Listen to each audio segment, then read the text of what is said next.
Welcome in. It is day 241, and you're speaking to the Meeples Champion. And today, we're going to be going over a game that is a little later on in a series of games. They tend to be interchangeable. They play a little different, but overall, they're, one of those games that it's about which one has the theme for you. The one that hit for me that I decided to pick up was called Century Golem Edition Eastern Mountains. Now, in this game, the concept is that you're placing out almost kind of like a 5 tribes type of board. You're setting this up where you're going to have a bunch of different locations you can go to. And you're going to be moving around your character, your meeples, and trying to go to locations to do exchanges, trying to make it so that you can slowly get different groupings of your different colored gems. You need to then take those gems off to corners of the board where you're going to exchange those for the chip that you're going to try to collect. You're going to keep doing this until eventually you have hit your maximum amount of chips, and then based on that, the game will come to a close. You're going to all reveal what you've done and see what points you get. You're going to have multiple spots that'll be kind of coming in and out. You've changed it over here. As a result, now a new one comes in its place. You could go for speed, and you could decide, I want to try to get as many chips as quick as I can to try to end the game, but they're going to be low pointed chips. Whereas an opponent may only get one chip but still beat you because they went for a really big chip, and here you are with 4s and 5s and they've got one huge 18-point chip. So it's a game of concentration on, well, what are they doing, what am I doing, but also how are you building on the board, because you're not simply exchanging, you're also collecting by putting out your houses. As you do this, it's great because it can help you to collect your gems, but it also makes it so that when you're going on the board and you're moving, you have to take longer routes, or you have to go through an opponent's area, which means that you're going to basically end up getting hurt and helping them every time you have to go through their area or collect from something that one of their houses already exists on. It's an interesting balance of trying to figure out how to move on the board. Now, I enjoyed the game. I played it. I liked it. However, I definitely saw that it felt like this game could fall into a repetitiveness factor. I don't think this is one that I would be playing a bunch in a row, because it seemed to me from my plays that you only have in that early game a little bit of option, and as you kind of finish up your first couple turns, you start to lower what you can do because you've already kind of predetermined the board a bit.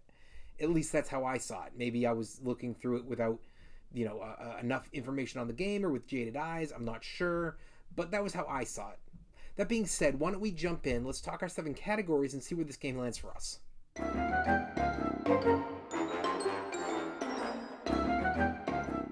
When it comes to the art, I love the box. The game really grabbed me for multiple years in a row when I'd go into stores and I'd see it, when I'd go to conventions and I'd see it. And I had actually never seen it set up. I had only seen the box, and it always seemed to grab my attention. But I wasn't sure. It was one of those games that when I would hear reviews or I'd hear like the Dice Tower talking about it, it didn't seem to necessarily land huge for them. So I was a little bit back on my decision to go buy that. There was always other games that seemed to be piquing my interest that I either had seen a playthrough or heard good reviews on that took the forefront on this. But this is part of a group that I ended up buying a bunch of games at once. And I think that this sold me there.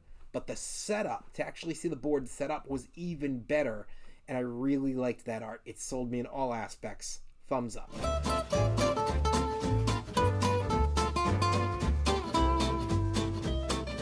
When it comes to those components, I think they did a really good job. You're talking about a good cardboard base for putting down your board. You're talking about really good little gems. It's a nice plastic they're using that makes it feel more new and like fresh, and really puts it out there for you. Wooden houses and your meeple, and I really like the components. I don't think that they cheaped on that at all. Thumbs up.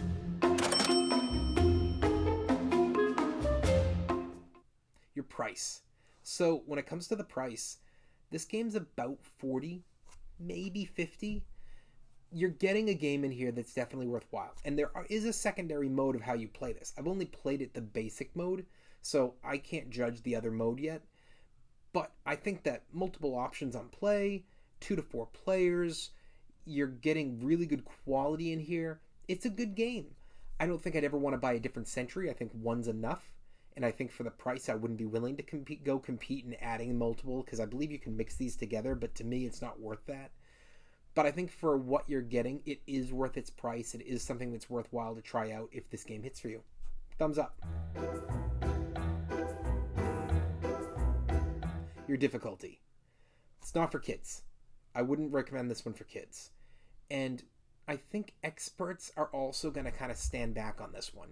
It's not that it's too easy of a game, but it feels like you've got good strategy and such for a beginner and for an experienced. But when you get to that expert level, I feel like this one drops off. So I definitely would knock out the experts. I think experienced players, this is fine for. And I think beginner players, it'll be like 50-50. It's still a little complicated and may be tough for some beginners because there's a bit much going on, and you got to be really specific, understanding how to move, how to collect, how to cash out. But that being said, I still think the majority of beginners will enjoy it. So for me, thumbs up.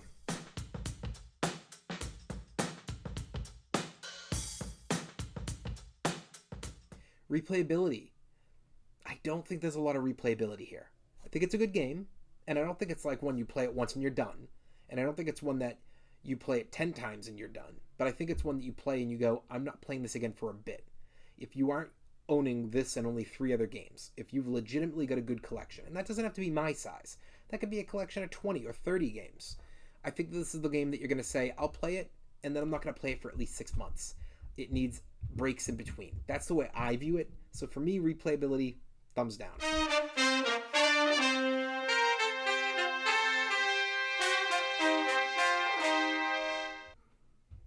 When it comes to those keys to victory, I think that there are keys to victory here, but it's not as vast as you'd hope.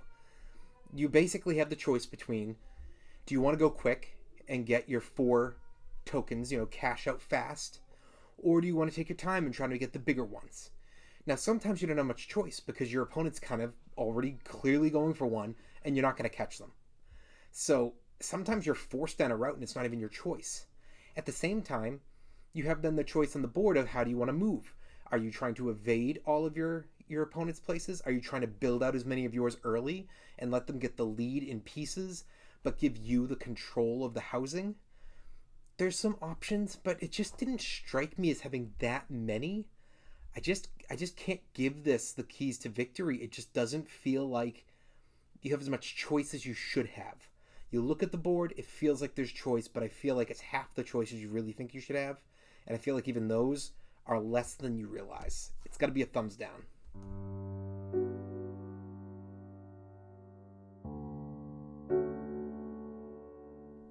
Unique. Is the game unique? There's multiple Century games, all with similar play styles.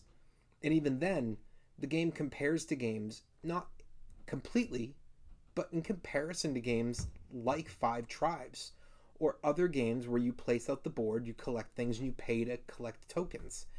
It just doesn't seem to be one that is unique enough. It's got to be a thumbs down. Overall, what do I think? I think it's a really nice little game. I don't think it's a must play, and I don't think it's a must buy. I think it's okay if you want to try it. I wouldn't jump out and buy this and just play it. I took a shot. I just picked it up because it was reasonably cheap. It was in a group of games. I think it was worthwhile to give it a try because I play so many. But even I kind of look at it and go, I won't get rid of you, and I think I will play you again. But I kind of regret getting it because I don't think it is playable enough for me. Now, some people out there this might hit more for. I know it's a popular game. You wouldn't have as many copies out as you do. It wouldn't be available in as many locations as it is. I mean, it's already out there in at least 3, maybe 4 out of 5 board game stores. I see it at every convention. It's a popular game, so clearly people like it. It just doesn't seem to me to be... It doesn't seem to strike hard enough for a core gamer or for a more than a few games in your collection gamer. If you're playing games on a weekly basis, I just don't think this one's going to make it into your collection. Well, it has been day 241, and we've been speaking about the game Century, Golem Edition Eastern Mountains. And you've been speaking to the Meeples Champion. Like, share, subscribe, And check down below in the description. I'll be adding in an Amazon link in case you want to get this game for your collection. Until next time, I'll talk to you tomorrow.